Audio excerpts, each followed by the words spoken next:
Assalamualaikum warahmatullahi wabarakatuh. Selamat pagi dan salam sejahtera buat kita semua. Yang kami hormati Ibu Dr. Andi Tendriawaru, SSI, MSI, selaku dosen pengampu mata kuliah teknologi komputer dan teman-teman yang berbahagia. Terima kasih atas kesempatan yang telah diberikan kepada kelompok kami. Kami dari kelompok 10 akan mempresentasikan hasil diskusi kami yang mengenai judul besar kami, yaitu pentingnya keamanan komputer. Sebelum saya memulai acara presentasi pada kelompok kami, perkenalkanlah saya untuk memperkenalkan masing-masing anggota kelompok kami, di mana anggota kelompok kami ini terdiri atas 7 orang. Adapun nama-namanya sebagai berikut. Yang pertama, ada saudara Didi Riyadi dengan stambuk F1A1210004 atau saya sendiri. Yang kedua itu ada saudari Irma Sri Wahyuni Syam dengan stambuk F1A1210007. Yang ketiga itu ada saudari Sani dengan stambuk F1A1210036. Yang keempat itu ada saudara Aldin Fajar Ramadan dengan stambuk F1A1210043. Yang kelima ada saudara Sarul Ramli dengan stambuk F1A1210058. Yang keenam itu ada saudara Rizal Rambo dengan stambuk F1A1160082. Yang terakhir itu ada saudara Muhammad Adam Saleh dengan stambuk F1A1116101. Baik, itulah nama-nama kelompok kami. Selanjutnya saya persilakan kepada masing-masing anggota kelompok kami untuk mempresentasikan hasil diskusi kami. Kepada pemateri pertama saya persilakan. Bismillahirrahmanirrahim. Assalamualaikum. Saya Muhammad Adam Saleh dari kelompok 10 dengan NIM F1A1161101. Saya akan menjelaskan pentingnya keamanan komputer. Yang pertama yaitu adalah kejahatan komputer. Definisi kejahatan komputer adalah tindakan ilegal dengan menggunakan pengetahuan teknologi komputer untuk melakukan tindakan kejahatan seperti pencurian perangkat keras dan perangkat lunak atau hardware dan software.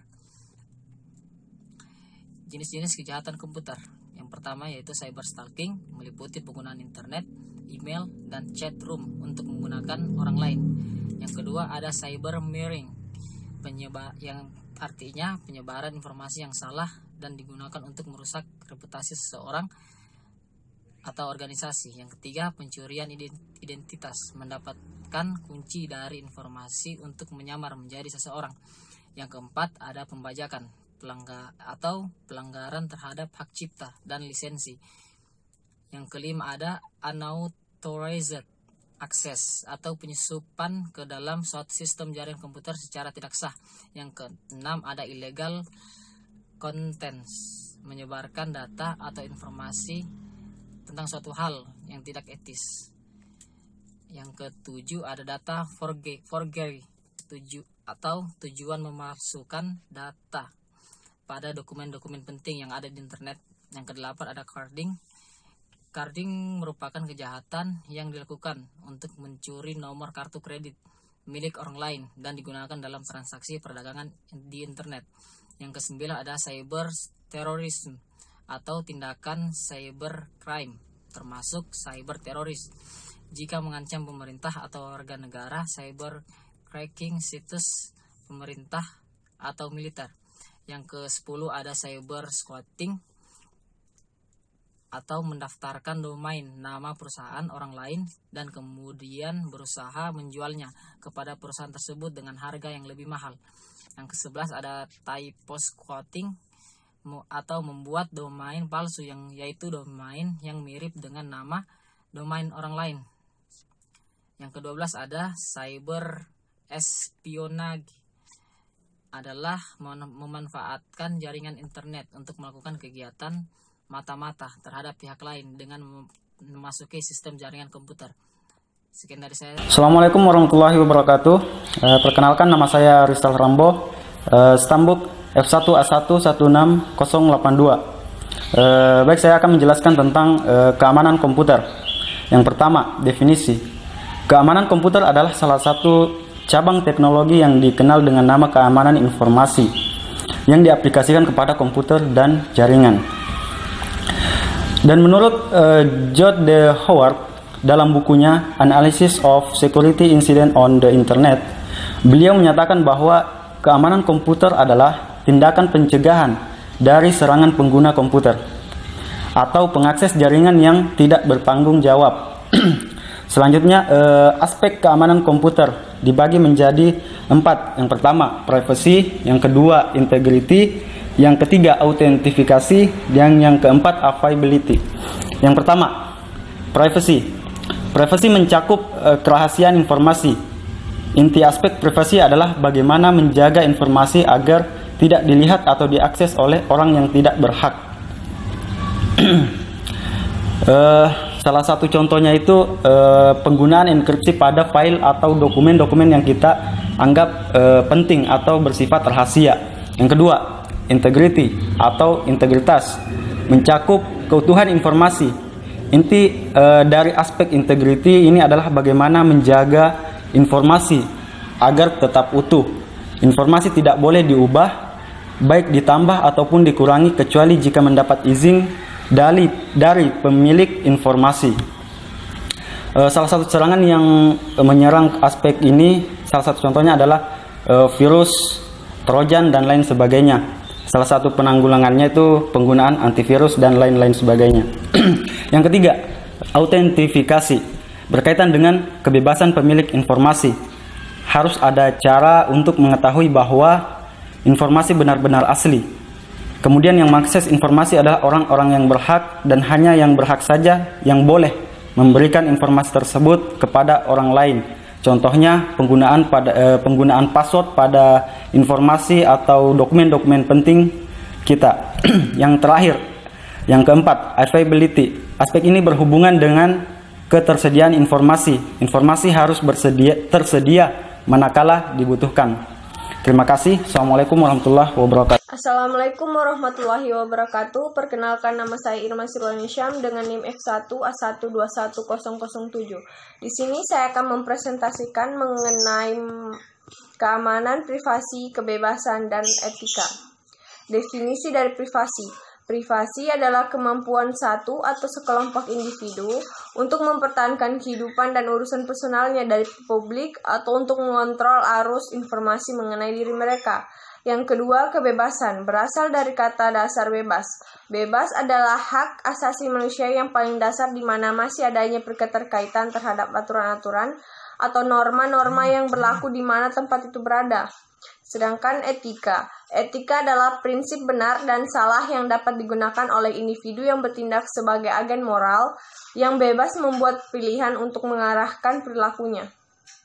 Undang-undang tentang privasi. Menurut Undang-Undang Teknologi Informasi Ayat 19, privasi adalah hak individu untuk mengendalikan penggunaan informasi tentang identitas pribadi, baik oleh dirinya sendiri atau pihak lainnya. Hukuman dan pidana tentang privasi. Pasal 29, pelanggaran hak privasi barang siapa dengan mensengaja melakukan hukum memanfaatkan teknologi informasi untuk mengganggu hak privasi individu dengan cara menyebarkan data pribadi tanpa seizin yang bersangkutan, dipidana penjara paling singkat 3 tahun dan paling lama 7 tahun. Terima kasih. Bismillahirrahmanirrahim. Assalamualaikum warahmatullahi wabarakatuh. Perkenalkan, saya Aldin Fajar Ramadan, Stambuk F1A121043. Saya akan menjelaskan kebebasan informasi. Perlu dipahami bahwa informasi merupakan suatu kenyataan, data, item yang menambah pengetahuan bagi penerimanya. Informasi juga merupakan kenyataan yang menunjukkan hasil pengolahan data yang berguna kepada penerimanya. Ciri dari kebebasan informasi yang pertama, keterbukaan maksimum. 2. Kewajiban untuk mengumumkan informasi.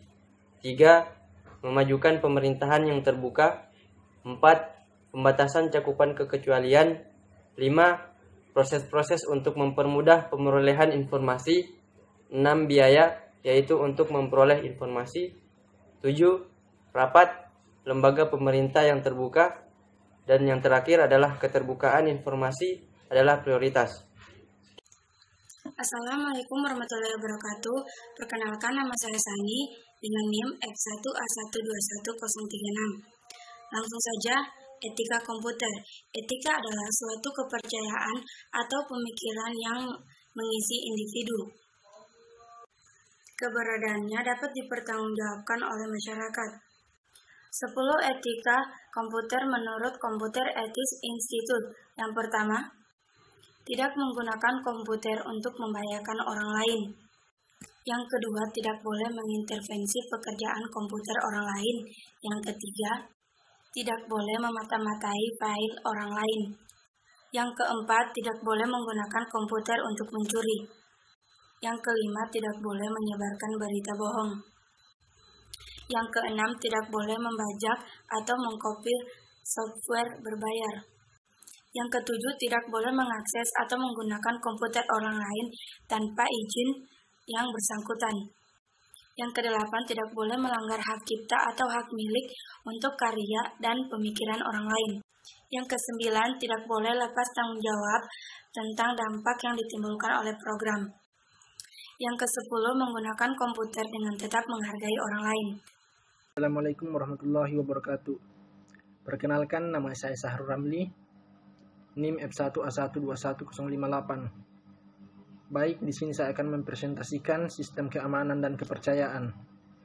Suatu organisasi atau perusahaan membutuhkan teknologi informasi yang sesuai dengan kebutuhan untuk menjalankan sistem perusahaan, memudahkan bagi karyawan dalam melaksanakan peningkatan kinerja.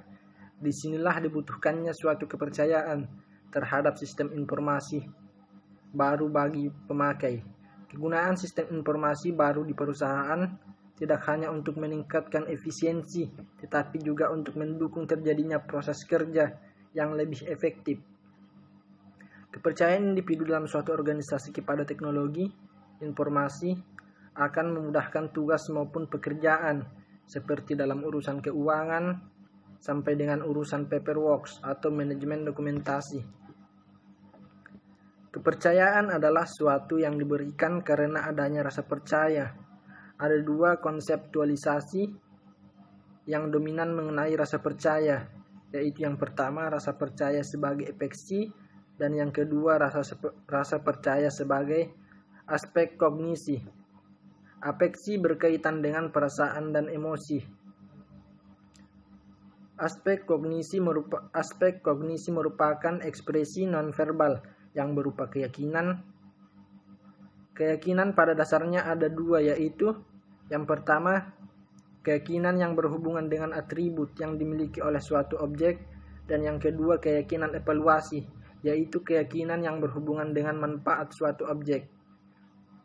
Pada tahun 1948, Claude E. Shannon menciptakan teori informasi yang menyatakan bahwa permasalahan pokok dalam komunikasi adalah apakah tiruan pesan antara titik awal mulai akan sama dengan titik yang lainnya pada saat pesan sampai. Dalam hal ini, kepercayaan atas komunikasi diterapkan dalam suatu teknologi sistem informasi baru yang muncul dari pemakai sistem informasi itu. Diharapkan bisa meningkatkan kinerja individu. Baik, itu saja dari saya. Pak, selaku moderator dari kelompok 10, di sini saya akan membacakan kesimpulan dari presentasi kami atau makalah atau PPT kami. Di mana kesimpulannya di sini adalah sebagai berikut. Yang pertama itu tentang kejahatan komputer adalah tindakan ilegal dengan menggunakan pengetahuan teknologi komputer untuk melakukan tindakan kejahatan. Yang kedua itu ada kemampuan keamanan komputer, di mana keamanan komputer ini merupakan keamanan informasi yang terdapat pada komputer atau jaringan. Yang ketiga itu tentang privasi. Privasi adalah kemampuan satu atau kelompok individu untuk mempertahankan kehidupan dan urusan persoalan di publik. Seterusnya ada tentang kebebasan, di mana kebebasan ini berasal dari kata bebas. Bebas adalah hak asasi manusia yang paling dasar, di mana masih adanya ketahanan terhadap aturan-aturan atau norma-norma yang berlaku di mana atau di suatu tempat. Seterusnya ada etika. Etika adalah prinsip benar dan salahnya yang digunakan oleh individu yang bertindak sebagai agen normal yang bebas membuat pilihan untuk mengarahkan perilakunya. Yang terakhir itu ada pendapat Laoe dan Lee pada tahun 1999, di mana di sini dia mendefinisikan kepercayaan sebagai kesediaan individu untuk menggantungkan dirinya pada pihak lain dengan risiko tertentu. Kesediaan ini muncul karena adanya pemahaman individu tentang pihak lain yang didasarkan pada manusia lalunya. Ada harapan pihak lain akan memberikan sumbangan yang positif, walaupun ada juga kemungkinan pihak lain memberikan sumbangan yang negatif. Mungkin itu dari kesimpulan dari presentasi kami. Lebih dan kurangnya mohon maaf. Saya tutup dengan ucapan Assalamualaikum warahmatullahi wabarakatuh.